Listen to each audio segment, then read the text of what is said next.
stop. And I'm very proud to let you know that the leadership of India and Pakistan was unwavering, powerful, but unwavering in both cases, and having these, they really were, from the standpoint of having the strength and the wisdom and fortitude to fully know and to understand the gravity of the situation. And we helped a lot. And we helped also with trade. I said, come on, we're going to do a lot of trade with you guys. Let's stop it. Let's stop it. If you stop it, we're doing trade. If you don't stop it, we're not going to do any trade. People have never really used trade the way I used it. That I can tell you. And all of a sudden they said, I think we're going to stop.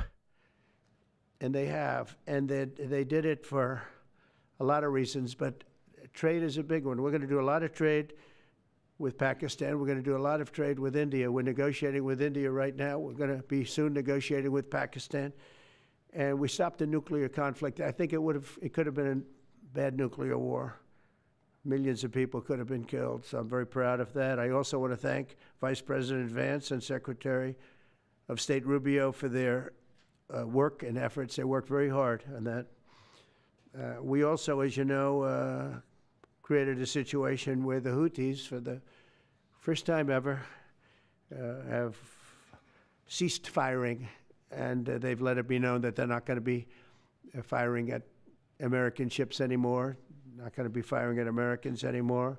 This was a heavy barrage that lasted for approximately 50 days. And as you know, they've been in war essentially for forever.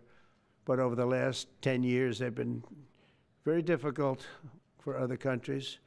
Nobody was able to do what we did.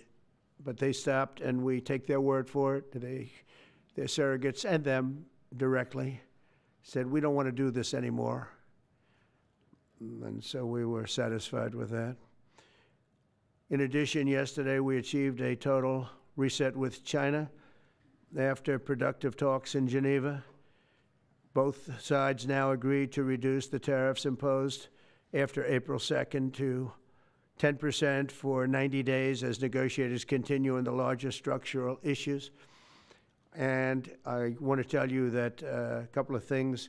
First of all, that doesn't include the tariffs that are already on, that are our tariffs, and it doesn't include tariffs on cars, steel, aluminum, things such as that, or tariffs that may be imposed on pharmaceuticals, because we want to bring the pharmaceutical businesses back to the United States, and they're already starting to come back now based on tariffs because they don't want to pay 25, 50, or 100% tariffs, so they're moving them back to the United States. I spoke to Tim Cook this morning, and he's going to, I think, even up his numbers, $500 billion. He's going to be building a lot of plants in the United States for Apple, and we look forward to that. I really do look forward to that. But the talks in Geneva were very friendly. The relationship is very good. We're not looking to hurt China. China was being hurt very badly.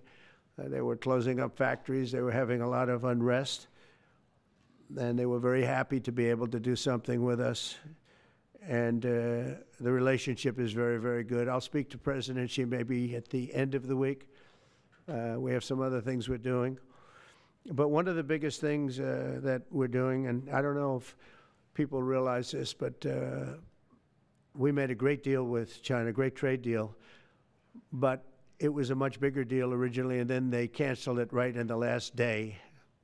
Some of you faces, I remember, were there when that happened. I remember you. And we had a deal where they opened up their country to trade with the United States.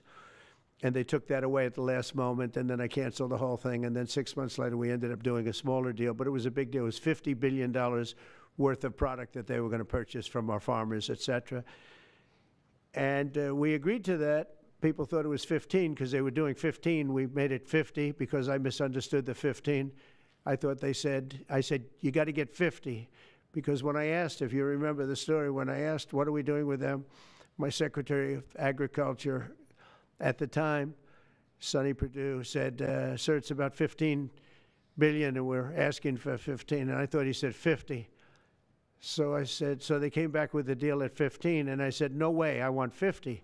because you said 50. They said, sir, we didn't say that. Anyway, bottom line, I said, go back and ask for 50, and they gave us 50. And they were honoring the deal, and we would call them up a lot for the corn and for the wheat and for everything. They were honoring the deal, and then when Biden got in, they no longer honored the deal. There was nobody to call. I would call on an average of once every 2 weeks to say, come on, you have to speed it up a little bit. And our farmers were doing great. I said to them, buy more land and bigger tractors, if you remember. That's what happened. But the deal was a very good deal. But the best part of the deal was that we opened up China. China agreed to open itself up to American business to go in. And it would have been a great thing, I think, for China. They would be able to see things that they haven't seen. They would be able to buy products that they had never been able to buy. Would have been great for American business. I think it would have brought unity between China, better unity between China and the United States.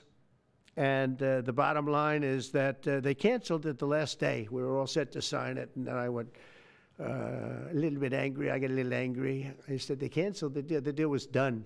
It was all ready to be signed, and people went over. They came back to me, sir, they don't want to sign the opening up China. Well, the biggest thing that we're discussing is the opening up China, and they've agreed to do that, but it's going to take a while to paper it. You know, that's not the easiest thing to paper.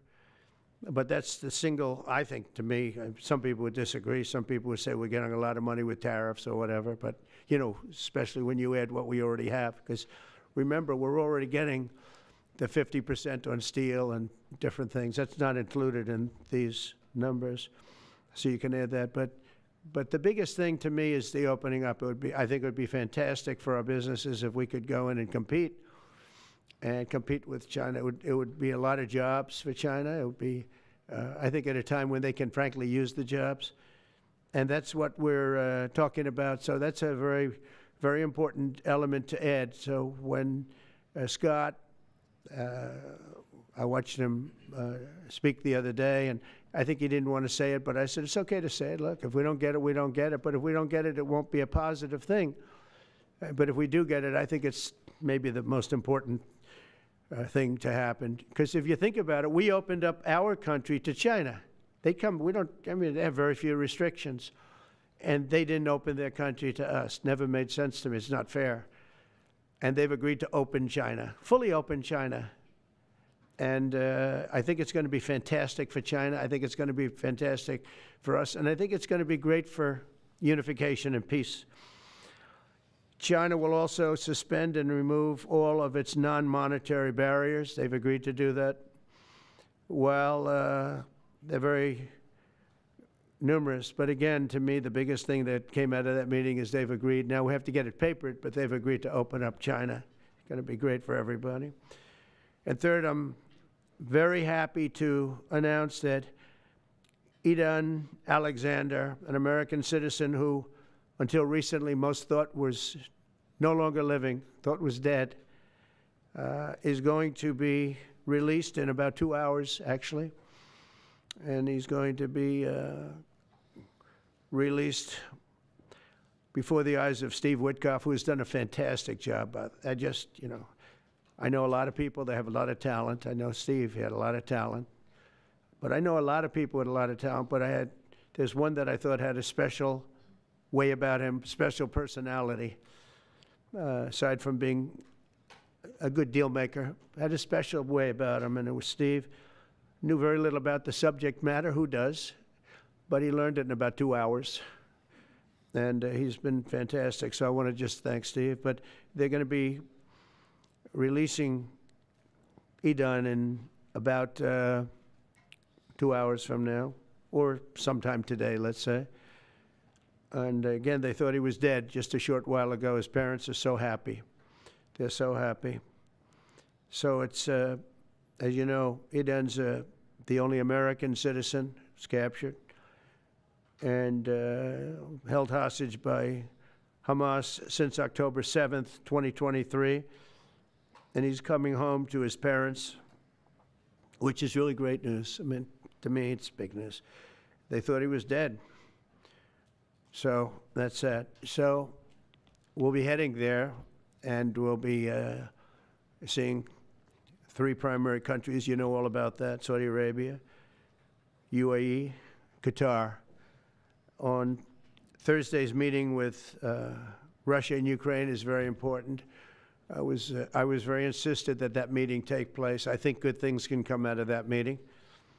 Stop the bloodshed of the horrible, it's a bloodbath.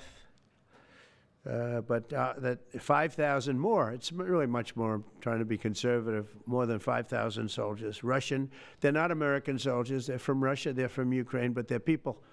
They're human souls, and they're being killed at levels that we haven't seen since the Second World War. And it's every week. A lot of drone fighting. It's a whole new form of warfare, and it's violent and vicious. And so that's it. I'd like to go back to China just for a second. They're very heavy on the fentanyl. We're charging them, as you know, 20% for the fact that they send fentanyl into our country. And they've agreed that they're going to stop that. And, you know, they'll be rewarded by not having to pay, you know, hundreds of billions of dollars in tariffs. So the fentanyl should stop. It comes from China. It's amazing. And comes through our southern border, comes through our northern border too, comes through Canada, and comes through our southern border, much more through the southern border. But so that's a very important subject to me, because everybody in this room has lost friends or people that have family members that have died of fentanyl. So there's a big incentive for China to stop, and I take them at their word. They're going to work on that, I think, very hard. And one thing, when they work on something, they get it done. So now I'm about to depart.